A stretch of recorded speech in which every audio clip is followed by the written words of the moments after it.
Hi guys, welcome to my final video in my 4 video challenge and another video for the channel obviously.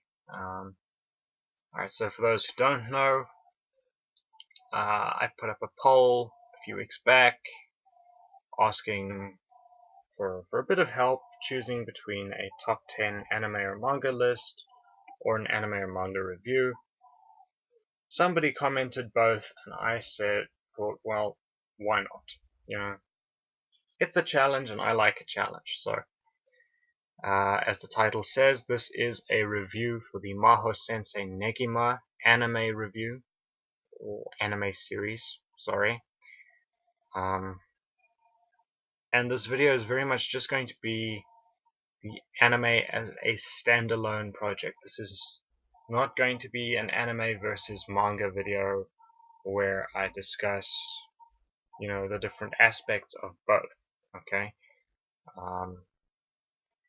That's something I'll have to do for another video because the manga is a lot longer than the anime, and that's a point that I'll bring up in a little bit again.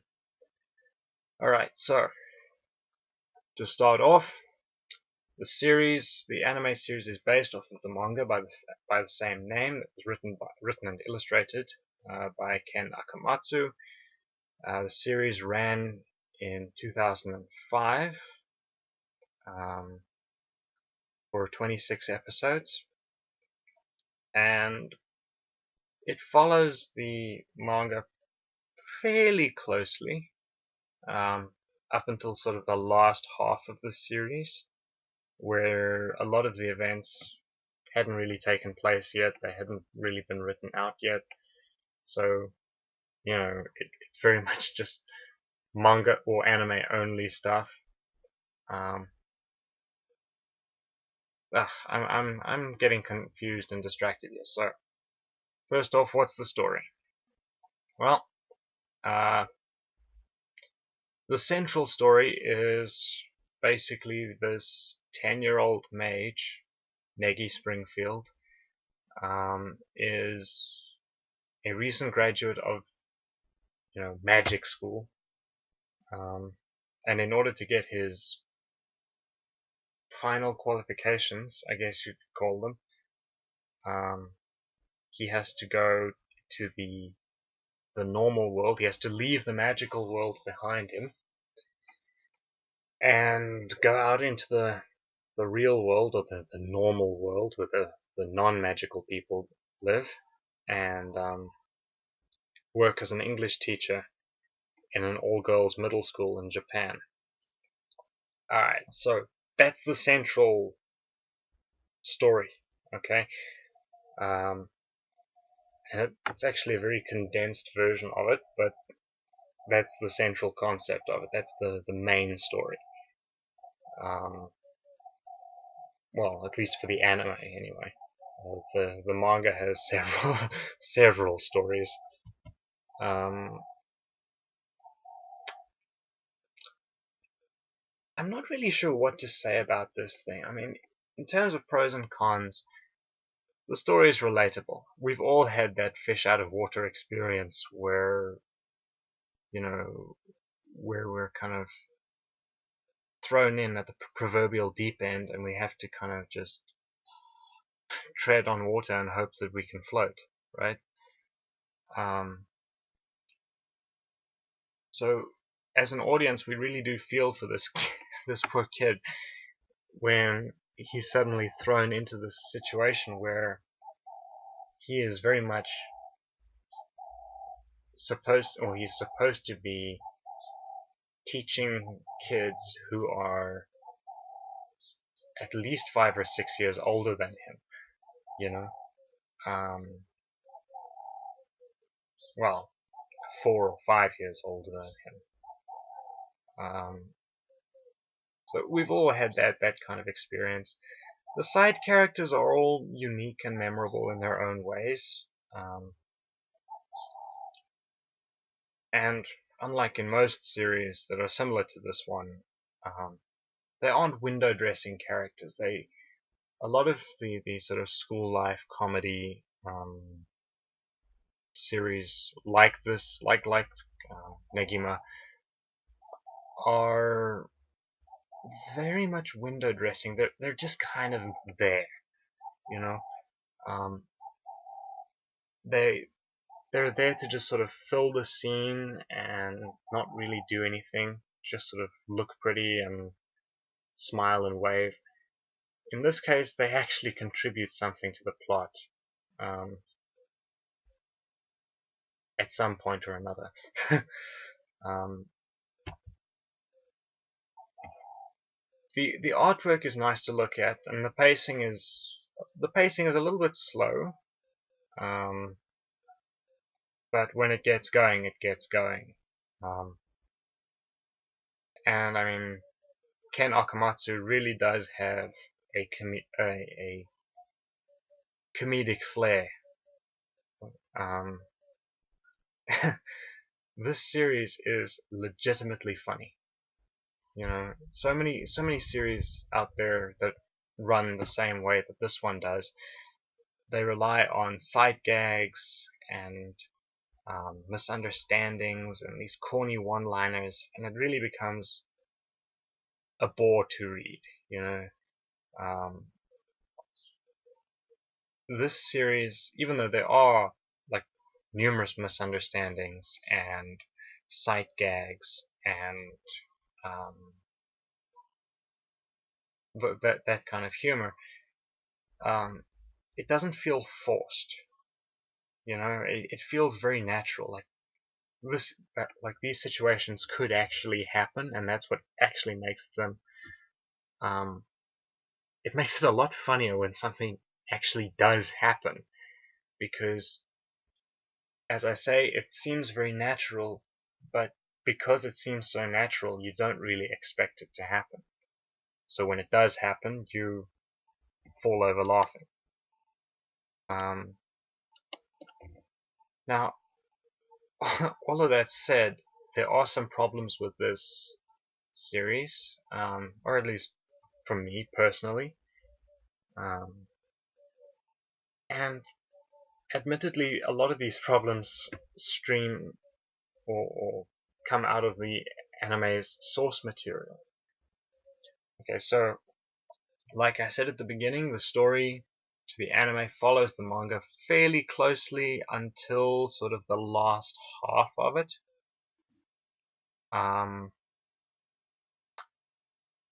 See, apparently part of the last half of the manga series, or the last half of the anime, when they got to that point, the manga was still ongoing and it hadn't reached um, that particular point.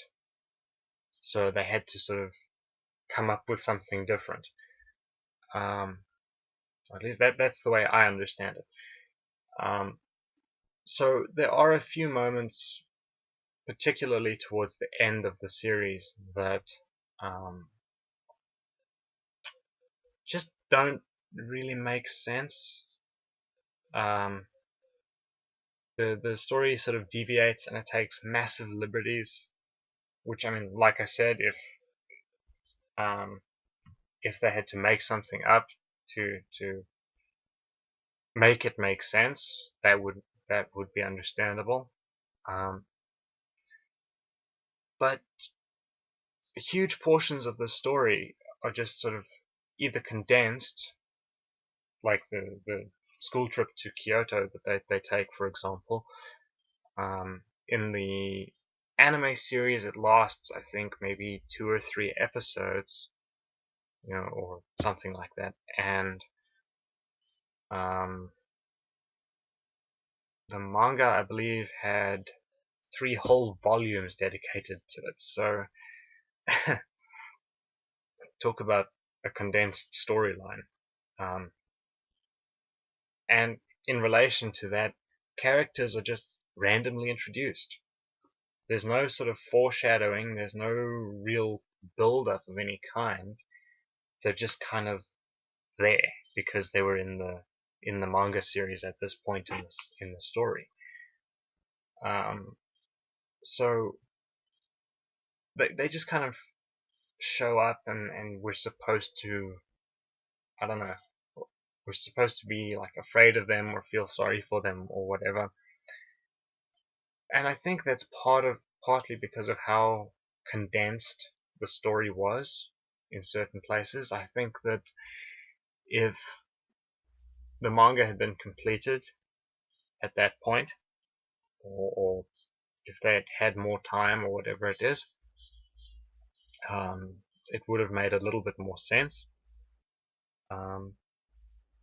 And speaking of time, that brings up my next point. The runtime is very short.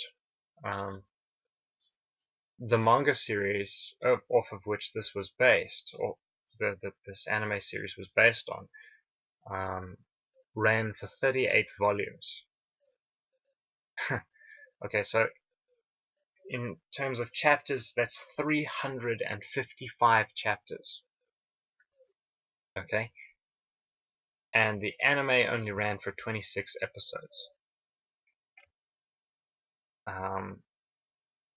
So, and I mean, I know that doesn't seem like a really big problem or a huge difference, but if you take each of those 26 episodes and go with the logic of, okay, each episode relates to a chapter of the anime. So episode 1 is adapting chapter 1, and episode 2 is adapting chapter 2, and episode 3 is chapter 3, and so on. If we take that line of logic,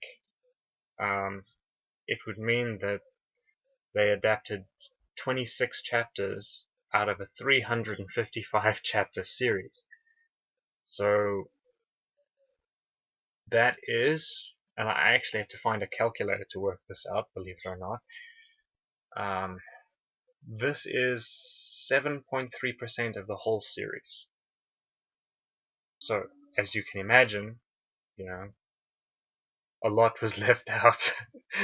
But again, you know, a lot of the manga hadn't been completed at the time, so, or at least as far as I'm aware. So yeah, I guess that's kind of a forgivable little tidbit. The only real problem that I have with that they only really adapted a fraction of the series is that there were a lot of great character moments that we miss out on. If you haven't read the manga series, you miss out on these really these really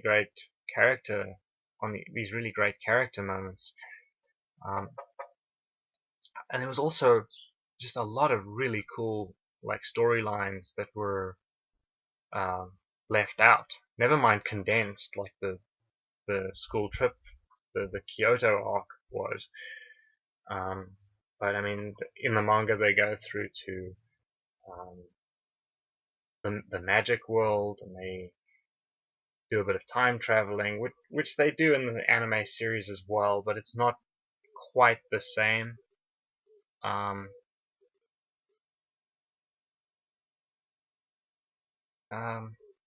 Yeah. So a lot of the storylines they just kind of left out. I mean, they had this whole long school festival story arc, which was a lot of fun to read. That wasn't in the series. They sort of hinted at doing it. They were kind of preparing it, or they were preparing it at the end of the series, or preparing for it towards the end of the series. But we never get to see it. The Kyoto school trip arc, like I said earlier, was very condensed. The Magic World arc was non-existent. It wasn't put in this series at all, which was kind of a shame. But again, if the series wasn't completed at the time of this series' production, then yeah, I can kind of understand. Now, in spite of all these problems, and you might be like looking at me thinking, you know, well, if you didn't like the series, then why did you watch it? Why are you reviewing it? And okay, fine, fair point, but in spite of all its problems, this anime is actually a very good series. As good as the manga? No, not a chance. But it's good in its own right. There are legitimately good moments.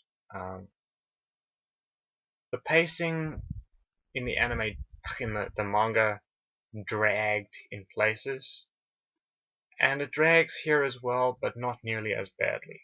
So the pacing is a little bit better, it's a little bit faster, a little bit easier to follow. It's legitimately funny. The characters are all likable enough. And the 26 episode run, even though it's a little bit short, does allow for some pretty good character development and allows for some genuinely emotional moments. As a standalone project, this is good, but I feel like if they had just waited a little bit longer, for more of the manga series to be completed, they could have done better. If only to have certain characters' introductions and certain events make a little bit more sense, I'm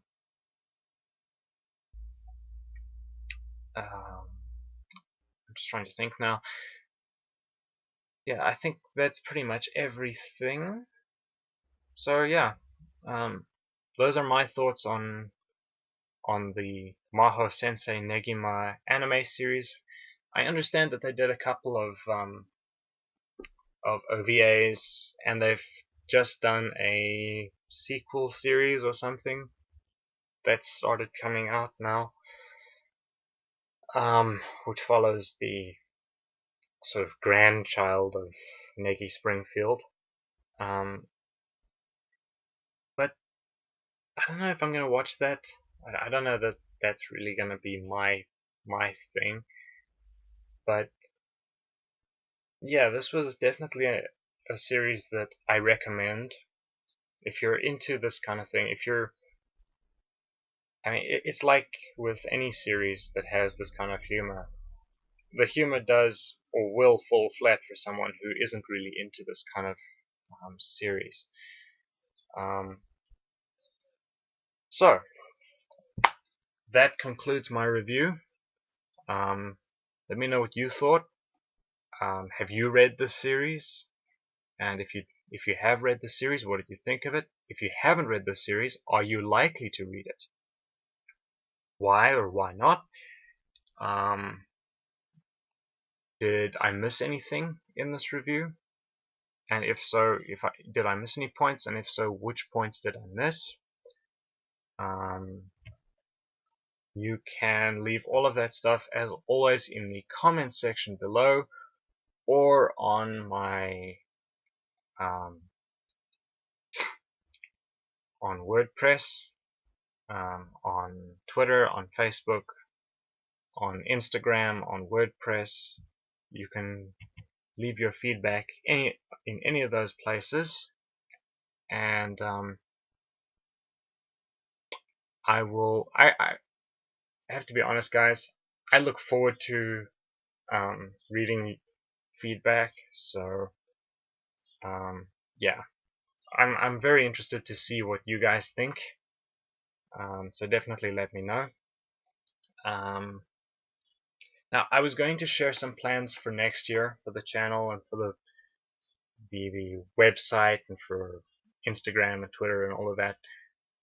And oh god, I never actually got around to it. This video was supposed to go up on the 25th, and I just never really got to it.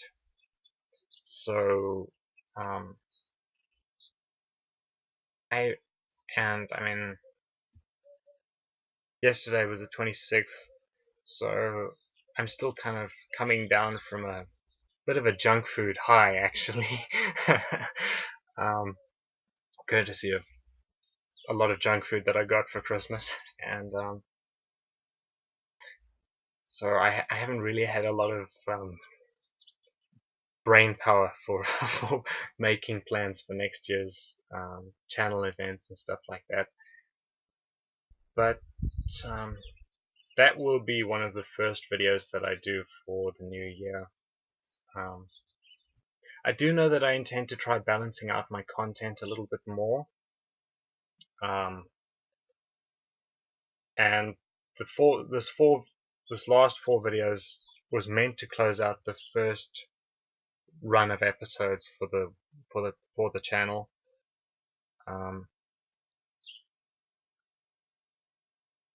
But considering that these are a lot more structured than my early videos, you could, if you want to, you can consider these to be the first 4 episodes of the new season.